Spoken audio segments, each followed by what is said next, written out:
তীরে এসে আবারও তরি ডুবলো বাংলাদেশের ক্রীড়াঙ্গনে।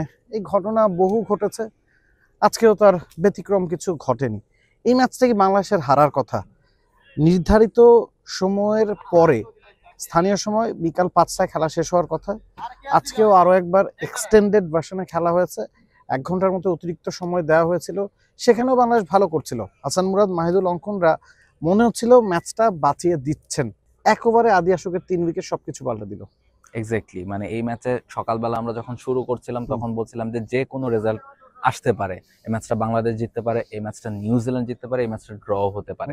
এবং একটা সময় গিয়ে যখন বৃষ্টির কারণে টিব্রেকের পর 1 ঘন্টা দেরি হলো, এরপরে অঙ্কনের সাথে হাসান মুরাদের পার্টনারশিপ হয়ে গেল, তখন মোটামুটি বোঝা যাচ্ছিল ম্যাচটা যে ড্রই হতে চলেছে। হাতে 4টা উইকেট আছে, আর হয়তো বা 4-5 ওভারের খেলা হবে এমন অবস্থা। সেই সময় একটা ওভার পুরো চিত্র পাল্টে দিল।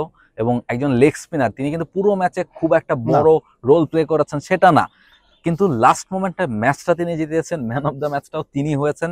এটাই আসলে একটা লেগ স্পিনারের চার্ম, এটাই আসলে লেগ স্পিনারের মজাটা, যে আপনার লেগ স্পিনার যেদিন পারফর্ম করবে সেদিন তিনি একাই ম্যাচ জেতাতে পারেন। তার ওই একটা স্পেলেই আপনাকে সবকিছু পাল্টে দিতে পারে।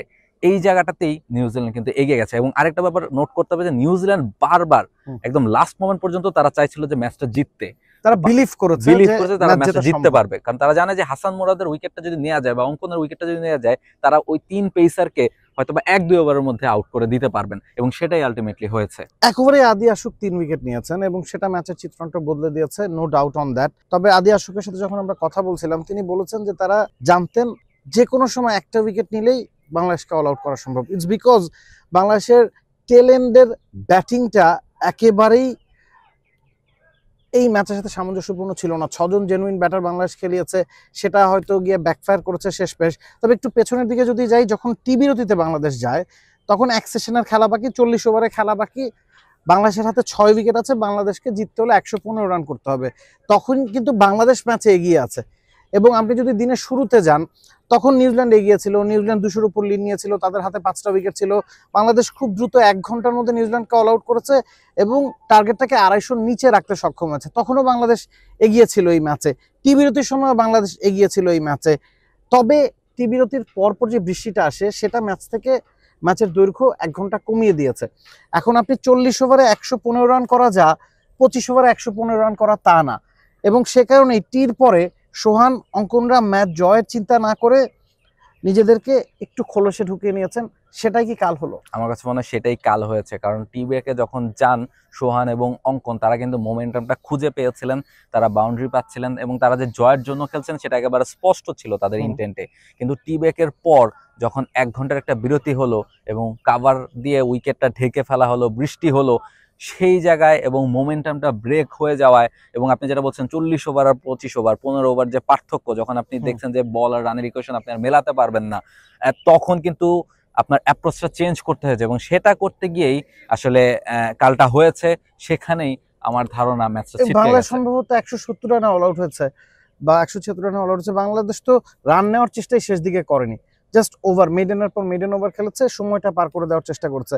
তবে শুরুর দিকে যদি আসি, প্রথম ওভারে এনামুল হক বিজয় 15 রান তুলেছেন, ইন্টেন্টটা দেখিয়েছেন, স্টেপ আউট করে 6 মেরেছেন।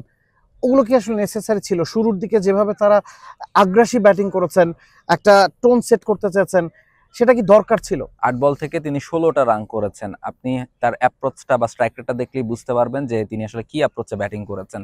সেই সময় আপনার 246 রানের টার্গেট, এবং তারা টিম ম্যানেজমেন্ট হয়তো বা সেই প্ল্যানটা নিয়ে এসেছিল যে আপনি শেষ বেলায় এসে বা শেষ সেশনে এসে ব্যাটারদের উপর আস্থা করতে পারবেন না এই উইকেটে, 4th ডেতে। এবং সেটাই কিন্তু হয়েছে। দেখেন শেষে 4টা উইকেট কত দ্রুত চলে গেল 2-3টা ওভারের মধ্যে।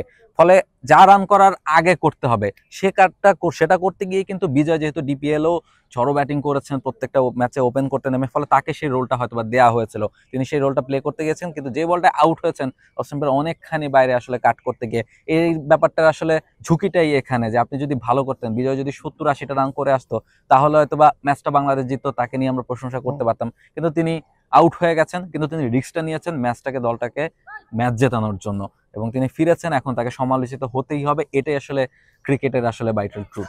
শেষ আলোচনা ঢাকায় সেকেন্ড আনঅফিসিয়াল টেস্ট, 4 দিনের ম্যাচ, খুবই কম্পিটিটিভ একটা ম্যাচ হয়েছে। প্রতিদিনই কোনো দলকে খুব বেশি এগিয়ে পিছিয়ে রাখা যায়নি, শেষ মুহূর্তে মনে হচ্ছিল ম্যাচটা ড্র হবে, বাজিমাত করলো নিউজিল্যান্ড। মিরপুরে কি স্পিনিং ট্র্যাক হবে? স্পিন ট্র্যাক দিয়ে কি বাংলাদেশ আঘাত করার চেষ্টা করবে এবং বাংলাদেশের পক্ষে কামব্যাক করা সম্ভব? আমার কাছে মনে হয় যে মিরপুরে বাংলাদেশ আরেকটু অ্যাটাকিং মুডে যাবে সেক্ষেত্রে, এবং সেই জায়গাটাতে স্পিনারদের উপর আরো একটু ভরসা করবে, যেহেতু সিলেটে 3 জন পেসার নিয়ে খেলেছে। এবং মিরপুরে আমার মনে হয় যে স্পিনিং অ্যাটাক, এবং এই জায়গাতে আমরা দেখেছি যে নিউজিল্যান্ডের স্পিনাররা আছেন, তবে বাংলাদেশ নিশ্চয়ই তাদের স্পিনারদের উপর বেশি ভরসা করতে চাইবেন এবং সেই সারফেসটা বাংলাদেশের বোলারদের দিতে চাইবে এবং ম্যাচটা তারা জিতে যাবে। এবং আমার মনে হয় যে 11-এর কম্বিনেশনও চেঞ্জ থাকবে। এই 11-এ আমরা যেমন দেখেছি 6 জন জেনুইন ব্যাটার, 5 জন জেনুইন বলার নিয়ে খেলেছে। আমার কাছে মনে হয় যে এটাও একটা বড় রিস্ক ছিল, এই জায়গাটাতেও একটা বড় ঝামেলা পাকিয়ে ফেলেছে বাংলাদেশ। 7 নম্বরে যদি একজন মোটামুটি অলরাউন্ডার খেলানো যায়, সেটা কিন্তু ব্যালেন্স করে আপনার ব্যাটিং এর ক্ষেত্রে, বোলিং এর ক্ষেত্রে ব্যাটিং এর ডেপথটা বাড়ায়। 8-এ আপনি নাইমকে খেলান, তাহলে হয়তো বা ব্যাটিং এর ডেপথটা খানিকটা বাড়ে, কিছু রান আপনি বাড়িয়ে তুলতে পারেন। সেই জায়গাটাতে হয়তো বা কিছু কারেকশন আসবে মিরপুর টেস্টে। অবশ্যই আরো একবার 83 তৈরি ডুবেছে বাংলাদেশ, সিরিজে পিছিয়ে পড়ছে, মিরপুরে সেকেন্ড ম্যাচ। তবে এখনো বাংলাদেশ এই ম্যাচে যেভাবে পারফর্ম করেছে তাদের পক্ষে কামব্যাকের আশা দেখা সম্ভব। তবে কিছু বদল আসবে, দ্যাটস ফর শিওর। হয়তো একজন স্পিনার একাদশে বাড়বে, 3 পেসার নিয়ে মিরপুরে হয়তো বাংলাদেশ খেলবে না, সেটা হয়তো বাংলাদেশকে একটা ব্যালেন্স পর্যায়ে নিয়ে আসবে এবং বাংলাদেশের জায়গা থেকে আশা দেখতেই পারে। ওই একটা ওভারেই আসলে ম্যাচের চিত্রণটা বদলে গেছে। শেষ করছি এখান থেকে। নাবিল কাসার এবং রাহুল রায় ছিলাম সিলেট ইন্টারন্যাশনাল ক্রিকেট স্টেডিয়ামে। বিদায় নিচ্ছি। T Sports. For more updates, subscribe to our YouTube channel and click on the bell icon. Follow us on Facebook and Instagram. Download T-Sports app to enjoy exciting games and highlights. Visit tsports.com.